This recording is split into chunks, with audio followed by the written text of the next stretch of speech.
দুনি উচ্চতৰ মাধ্যমিক বিদ্যালয়ৰ ৭৬ সংখ্যক প্ৰতিষ্ঠা দিৱস উদযাপন।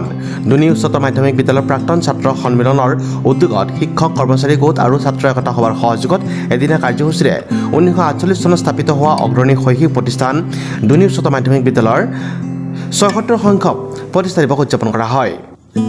১ ফেব্ৰুৱাৰীৰ পুৱা ৯ বজাত বন্তিৰ প্ৰজ্বলনেৰে আৰম্ভ হোৱা প্ৰতিষ্ঠা দিৱসৰ মুকলি সভাত সভাপতিত্ব কৰে প্ৰাক্তন ছাত্ৰ সন্মিলনৰ সভাপতি বিনন্দ কুমাৰ শইকীয়াই।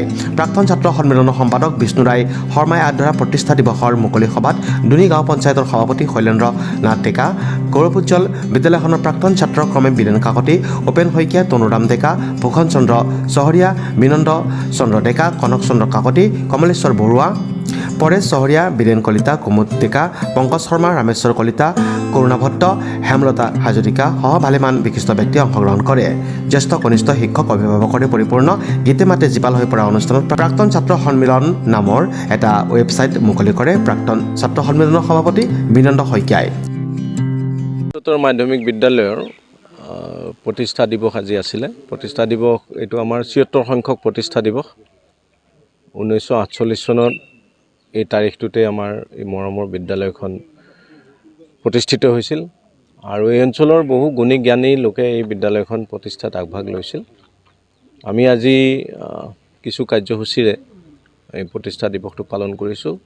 প্ৰাক্তন ছাত্ৰ সন্মিলন, এইখন বিদ্যালয়ৰ প্ৰাক্তন ছাত্ৰ সন্মিলন, বিদ্যালয়ৰ শিক্ষক কৰ্মচাৰীসকল আৰু ছাত্ৰ একতা সভা আমি মিলি পেলাই আজি অনুষ্ঠানটো কৰিছোঁ। কেইবাটাও কাৰ্যসূচী হৈ গ'ল। বিশেষভাৱে ইয়াতে আমাৰ ৭৬ গছি বন্তি প্ৰজ্বলন হৈছে, তাৰপিছতে আমাৰ স্মৃতি তৰ্পণ অনুষ্ঠান হৈছে, এখন সভা হৈছে, সাংস্কৃতিক কাৰ্যসূচী অলপ হৈছে। এইখিনিৰ জৰিয়তে আজি আমি বিদ্যালয়ৰ যি গৰিমা, সেই গৰিমা আমি আকৌ এবাৰ তুলি ধৰাৰ কাৰণে আমি চেষ্টা কৰিছোঁ। আমাৰ ইয়াত উপস্থিত থকা বহুকেইগৰাকী প্ৰাক্তন ছাত্ৰ, জ্যেষ্ঠ নাগৰিক, তেওঁলোকে নিজৰ নিজৰ স্মৃতি ৰোমন্থন কৰিছে। এটা সঁচাকৈ বৰ ভাল লগা পৰিৱেশ এটা আজি আমি বিদ্যালয়খনত পাইছোঁ।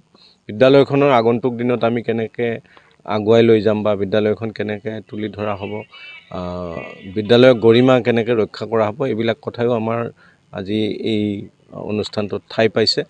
আমি বৰ মুকলি পৰিৱেশত কথাবিলাক পাতিছোঁ যাতে অনাগত দিনত আমি আমাৰ মৰমৰ বিদ্যালয়খনক আৰু বেছি ওপৰলৈ লৈ যাব পাৰোঁ। এই বিদ্যালয়খনে পূৰ্বৰ যি গৰিমা আছিল সেই গৰিমা অটুট ৰাখিব পাৰে, তাৰ কাৰণে আমি চিন্তা চৰ্চা কৰিছোঁ।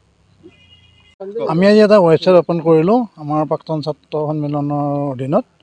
এতিয়া আমি দেখিছোঁ যে আমাৰ ছাত্ৰবিলাক বিভিন্ন ঠাইত আছে, প্ৰাক্তন ছাত্ৰবিলাক সকলোৰে আমি যোগাযোগ কৰাৰ অসুবিধা, সেইকাৰণে আমি ৱেবছাইটটো কৰিলোঁ আৰু ৱেবছাইটত যিবোৰ ৰেজিষ্ট্ৰেশ্যনৰ কাৰণে এটা অপশ্যন দিয়া হৈছে, ছাত্ৰবিলাকে অপশ্যন কৰিব, তেতিয়া আমি আমাৰ গোটেই যোগাযোগৰ কাৰণে এটা সুবিধা হ'ব।